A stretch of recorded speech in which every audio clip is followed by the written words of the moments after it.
Hello everyone. Let me know in the comments how you are feeling. Good morning, happy Friday. I am very excited for today's episode because I have like two really amazing people. I'm looking at them over here on Zoom and I'm like, I'm so excited. So if you are new to this Facebook community and you're new to the industry, I am Steph, otherwise known as Exojinji. I am an online business coach, and my team and I have created this series that we do every Friday at 10 a.m. where I come on and I bring on people from my community and we do Q&A. We have really incredible conversations. So this is a series to not only give you guys loads of value, answer your questions, get support and learn from me, but I'm bringing up really amazing people that are in my community so you can connect with other coaches who are doing really amazing things and you get to learn from them as well. So if you are here, we love for this to be a really interactive experience. So please comment, please give any feedback, ask any questions. If you want to be a guest on the industry and come up, message or write in the comments, or you can even message the team Exojinji, and they will organize you coming up if it feels like a good fit. If you want to post and take a picture, a boomerang or whatever, and post on your Instagram story that you're here with me, whether you're live or watching the replay, please do. We like to give back to the people in our community that are really interactive. So if we notice that you're commenting a lot or posting on your Instagram stories or just like showing up every week, it is possible that we might reach out to you and ask you to come on the show. So that's the vibe. That's the vibe. Jake, is there anything else to add? No, that's it, yes. I guess I'm just gonna add this because I'm gonna say it forever because I'm also just very proud of this. We are doing this every Friday for the rest of our lives. Like, I don't think you guys really understand how dedicated we are. This is the thing we look forward to. Like, every Friday Jake comes over and we're like, let's go, let's do, like, there's a build up. We get so excited. Yeah? Okay. Yeah. Okay, Jake, who's coming up first? Chrissy, I believe. Chrissy! And you guys, it's Chrissy's birthday. Okay, let's bring up Chrissy. Hello. Hello, happy birthday. How are you? I'm good. I'm glad to be here with you on my birthday. It's a great way to celebrate. So happy. I'm so excited. So why don't you go ahead and introduce yourself? Like, who are you? What do you do? And if you have a question, then we'll go from there. Okay. I wrote down some questions, so I'm good. I got lots of content for you. Okay. So my name is Chrissy Connor. I am a visibility expert and a business growth strategist. And the differentiator between me and most people is that I'm actually a huge introvert who said she would never get on video. And now I help other people really get more visible, show up as the face of their business, because it is refreshing to actually build relationships online with your audience. So that is what I do. And so my first question is going to be about visibility for you, Steph. And that is, how has visibility and video helped you grow your business? I was all about the Facebook Lives. That's where I was on video the most, is Facebook Lives on my personal profile and my Facebook group. That the ability to go on video and speak creates connection so much quicker than feed posts. So I was doing like daily lives on my profile and my Facebook community, sometimes teaching, sometimes just going on and talking about what I was doing. But that connection is so important. And at the beginning, if you can make it a daily thing and like people get used to seeing you on video every single day, even if it's a 10-minute live, that was so huge for me at the beginning to build, not just build, because I don't really know if it grew my audience, but it nurtured the people that were there. And that was really incredible. Right now, I mean, we're living in the era of Reels and TikTok. So right now it's like, and I like, Bridget, I'm so glad that you're here because you're so good at Reels, right? But like, there's something about like right now, the power of micro video, a 15-second video, whether it's original content or using a trending audio, like there's just something about that. There's something about that that's different than a feed post, that people feel you. You know what I mean? They feel you connect. So it has been so powerful for me to do video. And I think that it's just really understanding the platform that you're doing video on and how to do video correctly for the platform. So it's like, for me, it's like Facebook would be like the live streams. And then Instagram, I think Reels are more powerful than Instagram lives, depending. So yeah. So good. So good. So you don't think you would have the business you have today, or it would be different if you didn't do video? Oh, I would not. I would not have. I would not. I would not. I would not. Okay. Because here's the thing: is even when I think about Instagram story, like if you don't put your face and speak on Instagram story, people like don't know your personality. So like I would not hire a coach if I didn't see them on video because I don't know their vibe. We are hiring people because of how we see them on video. So like, could you guys imagine? Like, you wouldn't know me if I wasn't on video. Get on, like, and I mean, you know this, Chrissy, but this is for everyone because I know people think like, but I'm not confident on video, or what if blah, blah, blah. But like, I was the most awkward person for 2 years straight on video. like my live streams were this awkward intro of like, I'm just going to wait for someone to come on. And it's like, dee, dee, dee, dee. And then it's like, I'm Stephanie and this is who I am. And like, there's 2 people on and then 1 person leaves and then there's 0 people on. It's like, it's awkward, but that's how we get good. Like, I'm not naturally charismatic on video. I'm awkward. I remember when Instagram stories, like the videos became a thing and I'm like, how do I speak on this? Like it was so awkward, but we get good by practicing. We can become more charismatic by practicing, but just get on. Like something that I'm really passionate about talking about since like yesterday is activating people, right? So we follow people that activate us. We buy from people and coaches that activate us. And yes, we can be activated by a status or a picture or a feed post or a carousel or whatever, but we activate more when we're on video. So reel, stories, live streams, like there's just something about it. It doesn't need to be crazy curated. It doesn't need to be overthought. It literally can be like a 5-minute thing or a quick story and someone feels something and they're in. So yeah, my business would not be what it is today. And it wouldn't be as fun. Now you just get me on tangents, what I like, but like right now I'm having the time of my life. I'm connecting with you guys. There's people watch, like I would be so bored. What's the point of having an online business if you don't want to be on video? I video everything. That's my answer. And That's a good answer. Video. Well, and I think too, like when you get on video, you can really see your growth. Like I'm going to do a video of my first video. You know how Gary Vee does the comparison? You guys, my first live video, I was so petrified to talk about what I did. I taught my audience how to make Jell-O shots, which is the craziest thing because I was so scared that people would say I wasn't smart enough in what I did. So I was like, nope, I know how to make Jell-O shots better than anybody. So I'm just going to show my audience how to do that. So I'm literally going to show that video in a reel today. So I cannot wait. Oh my God, that's so fun. That's so funny.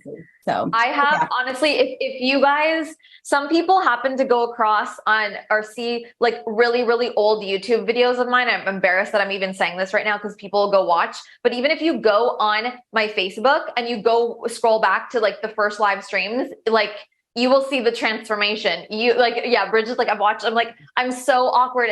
But speaking of Jell-O shots, like I've done videos before, like when I lived back with my parents, like in my kitchen, like, hey, I'm just making a shake and like, but I want to talk to you. Like, I thought it was so cool, but it was not cool at all. It was so bad. All right.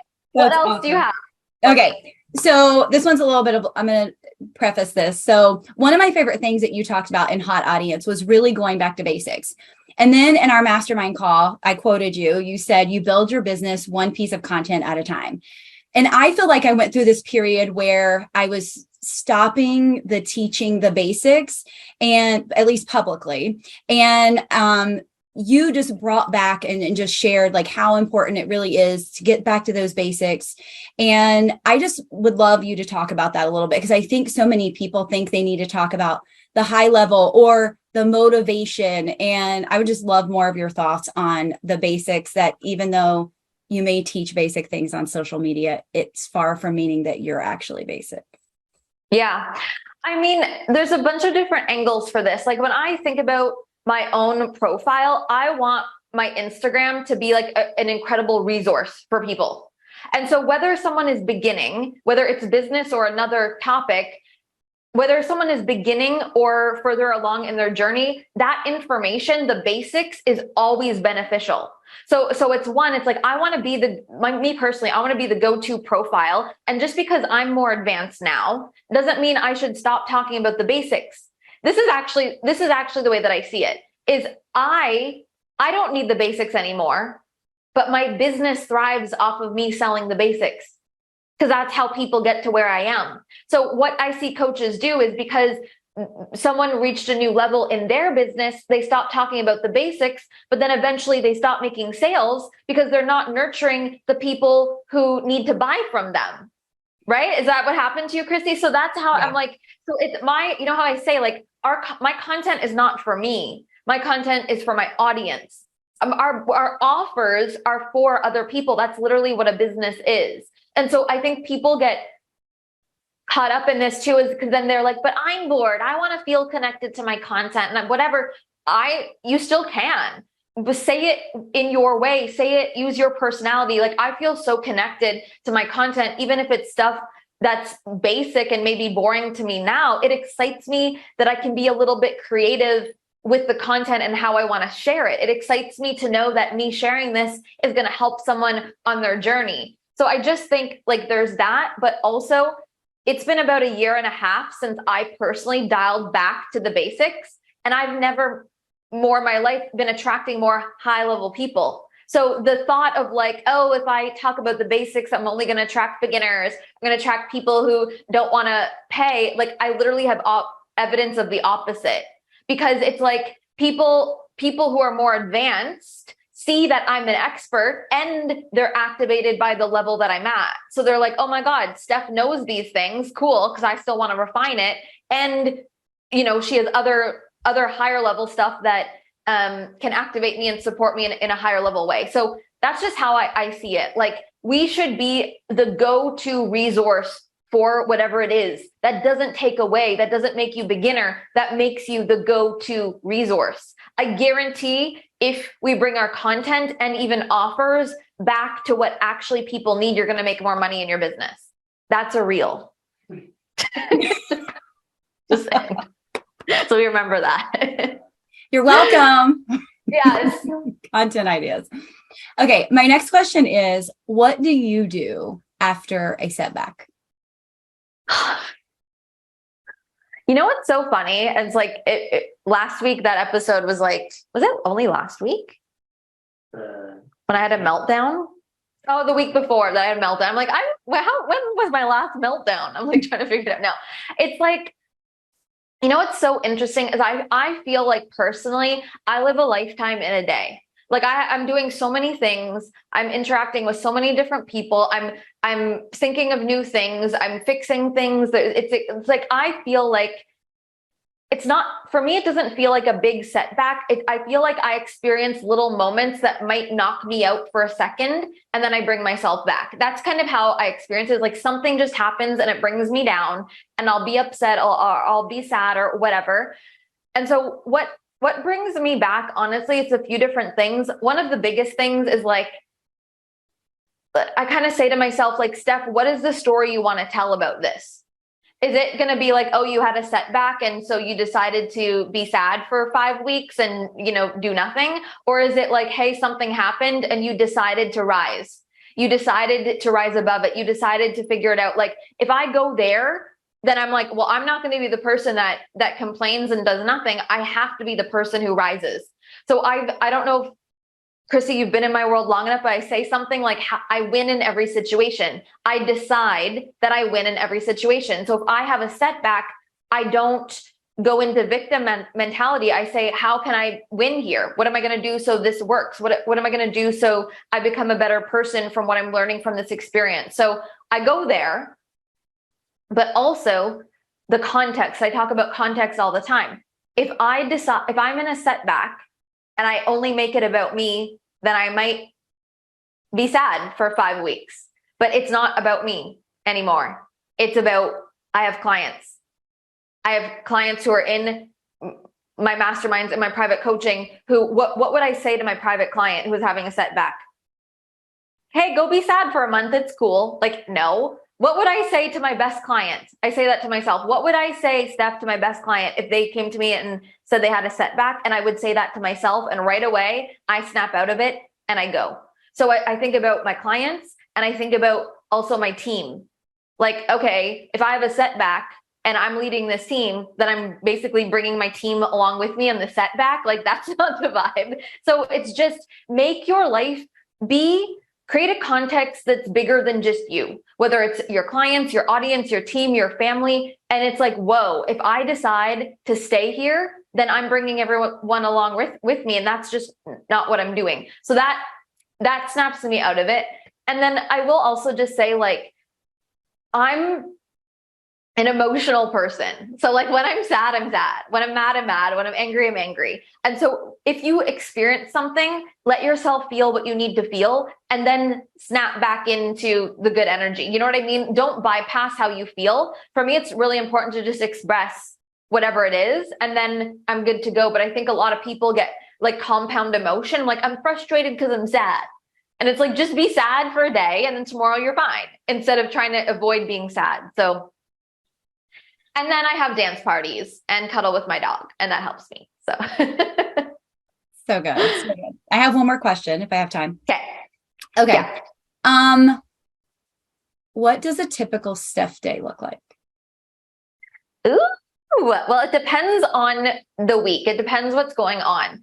So if there's nothing going on like behind the scenes, then I literally wake up, work out, go for a walk, cuddle with my dog, watch Netflix, go get my nails done, go get my hair done, watch TV, do nothing, FaceTime Eric if he's not here. Like, it's literally nothing. It is very unplugged. And that's so healthy for my nervous system, for my health, for my mindset, to just really be like, do nothing. I love to watch boring TV because it just checks me out. Like, I love to watch the Kardashians. I love to watch I watch like Teen Mom, like just something that's like, it's so basic, but it checks me out from thinking. So literally that's what it is sometimes is nothing. It is also my day where it's like, if we're creating stuff behind the scenes, or if I'm working on something, or if there's more team stuff or more organization, then I just have the space to do it on that day. But really the main goal of my Steph day is to not be plugged into my clients' businesses and lives and only be plugged into mine, so I can like overflow my cup. So then the next day I have the energy and the clarity and everything to give back into my clients. So I wish I had better things that I did on a Steph day to have more exciting things to share, but it's so basic. But I think that's very refreshing for most people. Absolutely. Absolutely. Thank you. I'm complete. You're welcome. Well, everyone wish Chrissy a happy birthday. Yeah? Is there do you want to say anything? Okay. Just before Chrissy leaves, can I play that little Instagram? Oh, yeah. Jake has something for us. Okay.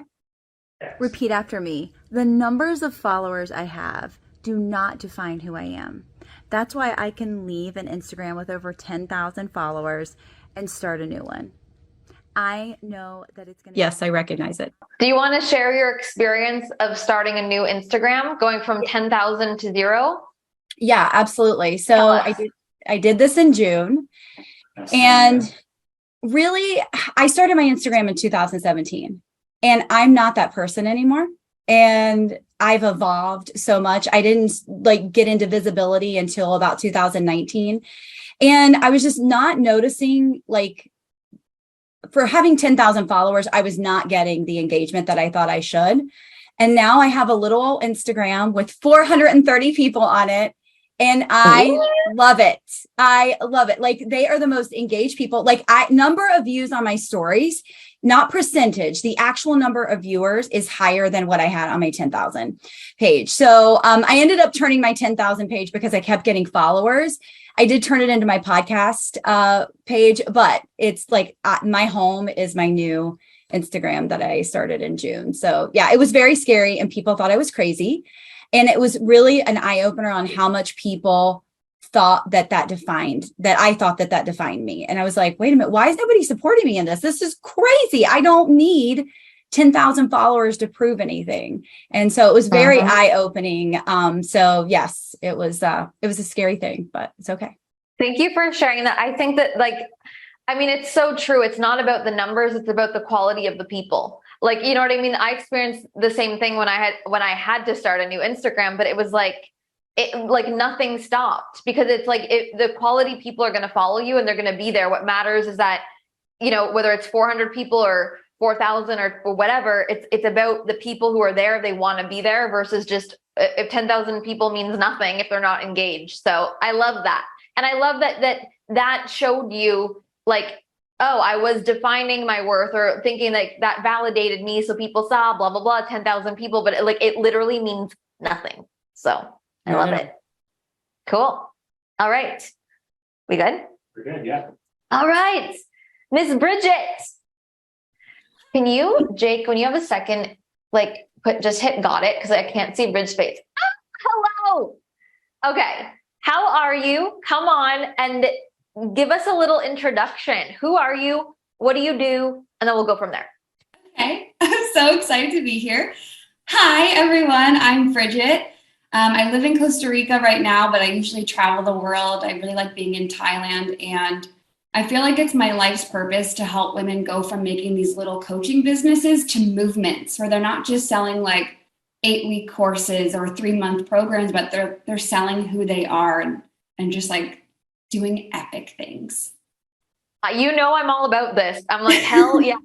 Like, I'm all about this. This excites me. I love that you are sharing this. Like, I'm just going to say something here, because I'm so passionate about the same thing that you are. And I think that's why we're connected, is like, I think so many coaches are sad and unfulfilled because they're only looking at it of like, here's a little program, I need to sell it. But when your life is about like, how do I create a good life, a fun life, how I get to live and bring people on the journey, like that's a movement. Like you said, like that's a business, a brand. We're doing something much bigger. And I think so many people want that, but it's so easy to get caught up in all the things and worry about all the things, and you stop living. And so it's like the point of all of this is like, create a big life. That context is so much bigger, and then you're going to have so much more fun, and it's going to be way more successful. But I know that you're all about that, but I just think that's a thing for so many people. People feel like disconnected and unfulfilled because they're not living life. And the whole point of this is to live life and bring people on the journey of it. Instead, people are thinking like, how do I sell my masterclass? It's like, well, no one wants to buy the masterclass because you're boring. Yes. Side note. Okay. Yes. It's so much bigger. So do you have a question, a thought, a thing? And we'll dive in from there.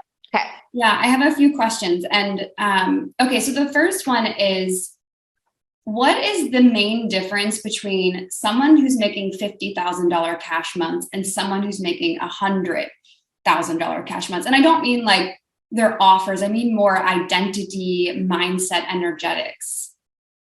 Yeah. Oh my God. I think, to me, someone who's making like 6-figure cash months, that person, there's something about being committed no matter what. Being committed no matter what, being unapologetic, showing up and not being attached to the numbers and the results. Like, I think like a person who's just super embodied, super in love with the work that they're doing and not attached to the results.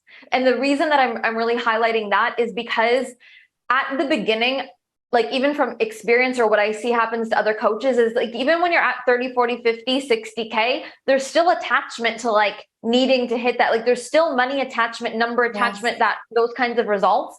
And if you don't work on that and you get to 100K months, you're not going to stay consistent at 100K months, because you're going to be up and down in your consistency and your energy based off of the numbers. Yeah. So like you really have to be so strong in your core, in your identity, in like your worthiness, without external validation, like non-circumstantial personal power, in love with your life, in love with the journey. Like if you're solid in that, you're going to have consistent 100K and beyond, because you're not attached. And so I've seen people get close, or it hits once, and then they get really caught up in, how do I do it again? If I don't do it again, I'm not worthy. And then they lose their magnetism because they're attached to all the other things. And so the work to get there and sustain there is like the self-love work, the worthiness work, the happiness work, like the loving the process work. Because could you imagine, I say this to people all the time, I would need to laugh. Ocean's like jumping on Jake right now. Ocean, you're being a little distracting. Sorry guys. Okay.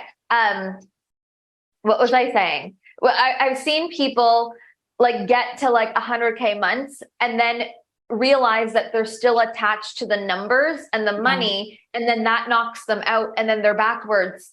So like from the beginning, but especially onward as you're making more money, it's like you really have to look at where you're still placing your worthiness and your validation on the external, or you're not going to have a good time making more money. Or if you do, you'll do it once and then go backwards because you can't sustain it. So it's like, it's so much like, I'm going to keep going no matter what kind of energy. Yeah. I love that. That's so freeing, and just like allows me to tap into my creative energy. Like people were like, how are you scaling? I'm like, I don't know. I'm just having fun. Like, and that's true. Like I just keep falling more in love with myself. And I thank you for that, because I needed that reminder again as I keep growing. Hi, Ocean. Ocean, you can't go 5 minutes without being the center of attention. Ocean, down.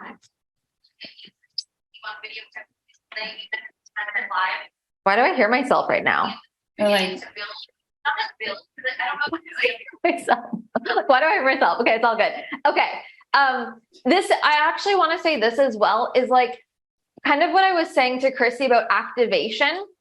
At the beginning, think about when you started your coaching business, or I even think about this for me. I was so excited because I was just like, everything is so brand new. I'm so excited. Like, it doesn't even matter how much money I was making. It was just like, I was so in this like magnetizing energy. And then what happens is we start to make more money, and then we start overthinking everything and we lose our magnetism. So when I look at coaches who are really killing it, and like every time they put something out there, people are buying, there's a magnetic energy. And it's because they're just truly like obsessed with what they're doing. They're not overthinking, they're taking messy action. And it's like, we all have that at the beginning, but sometimes people struggle with maintaining it because you're like thinking about, how do I get results again? Or how do I keep going? So we're in our heads instead of like actually just being excited about what we're doing. So similar to what I was saying is like, just stay in love with your work, stay in love with your life. There's something very magnetic about that. oh my God. So good. So good. I needed to hear that going into this weekend. I'm like, I'm going to go take myself on dates in Costa Rica. Yes. Okay. My next question. What do you think the new trend is in 2023, or where do you see the industry going, and how are you staying like ahead of the curve? Oh, good question. I said this something similar to this the other week. I really think that right now, coaches who are going a little bit of an extra step on social media are going to do better. And now what I mean by this is like, we can't just be posting feed content and that's it anymore. Like, it's like we have to work on like, how do we stand out? How do we stand out? Why are people actually going to go to your page? Do you have Ocean's back in here. Like zooming around the house. Ocean, relax. Sorry guys, real live television broadcasting for us right now. I really think that I don't know exactly what the answer is, but it's like there needs to be something different about what coaches are doing online that sets them apart. Is it a weekly show? Is it some kind of thing that you're doing on your podcast? Are you going to like getting onto another platform? Like we're all on Instagram. We've all got a Facebook group. We're all doing free master classes. So why you? What's different? Yes. And I think that like to me, when I think about this, it's like you could literally do anything that's different, and that's all that matters. It could be anything. Don't overthink it. Go try something new. You know what I mean? So I just think I really want to see coaches really clean up their brands, really clean up their online presences, and like create entertainment. Create entertainment. That's really what it is like I don't know if this is next year, but I've had this vision for a long time of like reality TV meets the coaching industry. Yes. Like someone get me on Netflix or someone get us like like it's like I want to see entertainment and reality TV vibes meshed with the coaching industry. Like, because here's the thing is we're not just coaches helping people. We've created a brand new paradigm of life and work. And so people want to see the behind the scenes of that. People want to see the daily life of that, the lifestyle of that. And so it's like, I think there's an evolution. There's something about that we can start to do. And you can start that on a YouTube. You can start that on a show. You can do whatever, more BTS, but it's like, people aren't just looking to be coached. People want to be coached by someone who has a life that's a little bit different. And how do we showcase that? It's really, I'm getting reality TV vibes, entertainment vibes meshed with just like, here we are. I mean, honest to God, I say this, but like how we even do this show, if there was like a behind the scenes of this right now in our house, I'm in my house right now. Yeah. It's like people would kill to see how we've created this, or like what the morning looked like, or when Carissa comes and does my makeup. Like I could be doing this to a whole other level, right? But I just think like there's something there. You know, we're in an era like I loved watching, I don't know if anyone could resonate. Like I've loved watching The Hills or like reality, like The Hills, you guys know, I don't know what year that was, like reality TV. And it was more of like celebrities. But now things have changed where it's like, you don't have to be a celebrity. It's like, if you have an online presence and you're about something and you're sharing whatever it is, your mindset, your energy, your education, whatever it is that you know on your social media presence, you have now become an influencer if you're good at it. And so then it's like, I want to follow Bridget. I want to know what you're eating. I want to know what you're wearing. I want to know what you're doing. I want to know, like, it's like, I want to know your life. Because I already see the value that you're giving me on your social media. I already see that you're a business person. I already see that you're a coach, but like, now I want to know a little bit more. Like there's something about that. And I think that we can create next level brands from that and also next level businesses, because that's where with that audience and that visibility, you could literally not even have to do one-to-one coaching or live group programs. You could have like, and I mean, you're rocking this. You could have events, you could have meetups, you could have just like a low cost membership because there's so many people who just want to be in it. Like there's the whole world opens up in terms of possibilities if you go there. But I think the coaches who love that and do that, you're going to stand out in a different way in the years going forward. Oh my God, Steph, that was pure gold, because I think a lot of people, they want to stay in their niche. But it's like, who are you outside of that? You just gave me so much permission. Last night I recorded these tracks where I was singing, and I'm like, not even a singer, with like some motivational music about how to sell on social media. And I was like, upload to the podcast. This is so weird. But it's different. Here's the thing. It's like, this is why, like there's literally no rules. You don't have to only be a coach with coaching programs. You can be a coach and I make tracks and I do this and I have this and I have this, like create anything. Like I see this as we're coaches, but we're also creators. We're artists. It feels like like there's that. So let your mind go wild with whatever it is that you want to create and how you want to create it. Like more innovation is what we need. And it's like, to me, this always comes back to how I started in the first place. I fell in love with this because I love to create and express. You know what I mean? And so it's like, if we can infuse that with how we help people, no matter the modality that we use, that's what we want more of. So excited. Oh my God. You just gave me like the best idea. I'm so excited. I need to go implement. Yes. I need to implement. I'm excited. I have one more question, if that's okay. Okay. Yes. What is your work ethic like? Like, I'm really obsessed with working and moving, and like I go over the top. I will stay up and I don't burn out. And I think sometimes I'm afraid of being looked at as like, she's too much, she's too obsessed, she works too hard. And I'm curious. Yeah. I can resonate with that. I mean, for a very long time, I used to not share like what time I woke up in the morning because I thought people would be like, oh, Steph works and I don't want to work. So I don't want to follow Steph because she works a lot, because I want to have a business but not work. That was my fear. Like, I don't want to show people that I get up and work out at 5 a.m. because it's hustle culture and everyone's going to get mad at me and cancel me because you just have to do nothing and blah, blah, blah. This is what I know. I love to work. I love to work because I love my work, and I'm not going to be ashamed of that. And so the reason that you're working and you're not burnt out is because you love what you're doing. There's a difference between like you hating what you do and then spending your entire life working. Of course, you're going to be burnt out because you don't enjoy it. So Yeah. I love to work. I get up, I have ideas, I'm nonstop, I don't turn off. Like, it's like and if I'm in a season of my life where I'm so passionate about what I do and I spend most of my time doing that, I'm not going to feel bad about it. I'm going to work.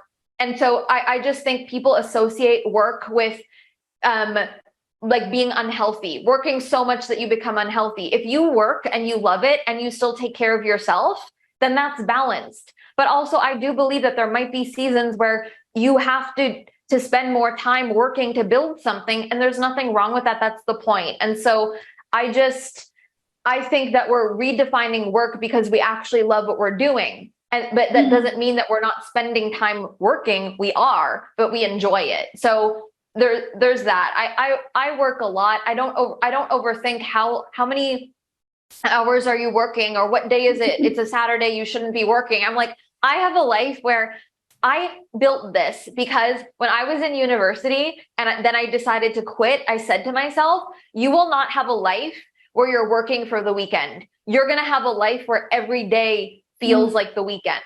And so I'm not going to like feel bad if I do something I enjoy that's work on a Sunday.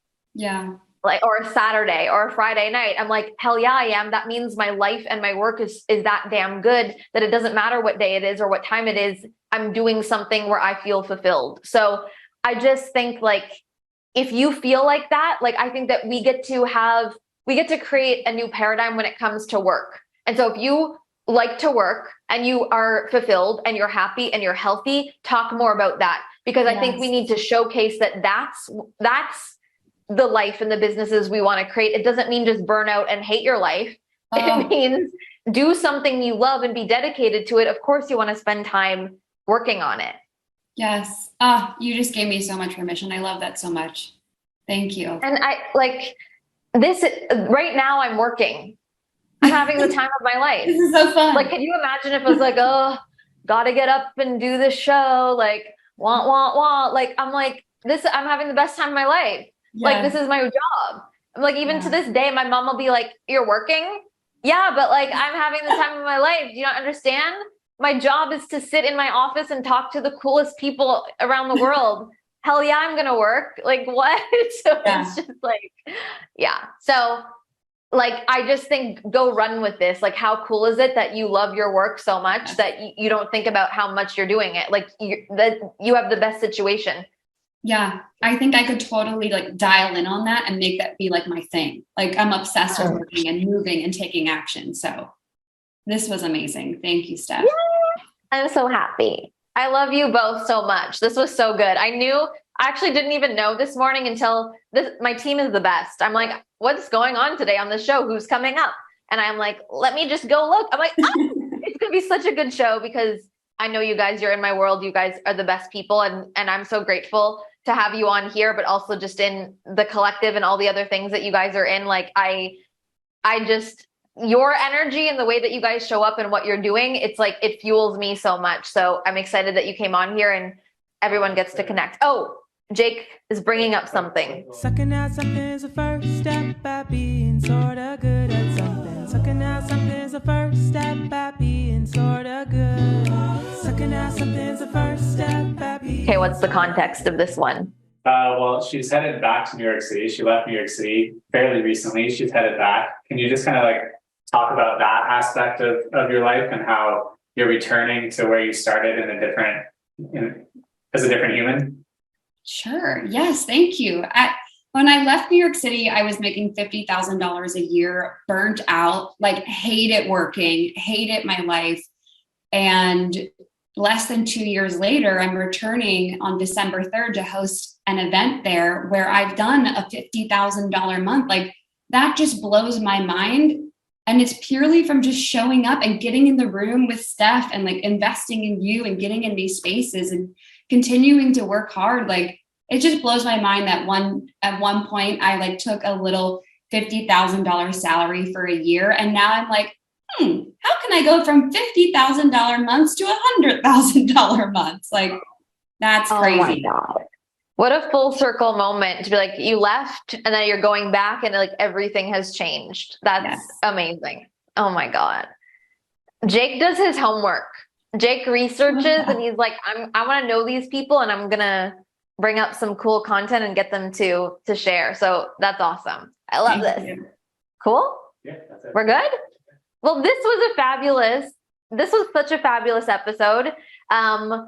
I don't know who was on live. If you guys are here, let me know if you love this episode. If you want to share on your Instagram, tag me, tag the team. If you want to be on, figure out a way to be on, contact the team.